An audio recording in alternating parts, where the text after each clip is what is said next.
How to fix Facebook Lite not opening. Hi guys, welcome to our channel. Let's begin. In this video, I will guide you on how you can fix if your Facebook Lite app is not opening. The first thing you want to do is check your internet connection. Make sure you are using a stable internet.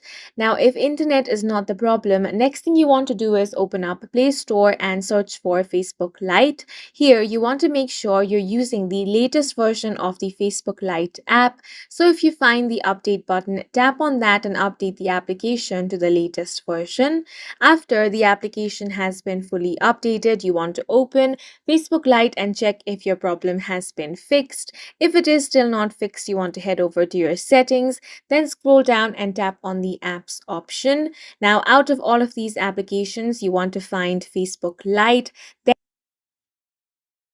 Now you want to tap on the storage option. Here tap on clear cache. Once that is done, head back. Now tap on permissions and make sure that all of the permissions over here are allowed.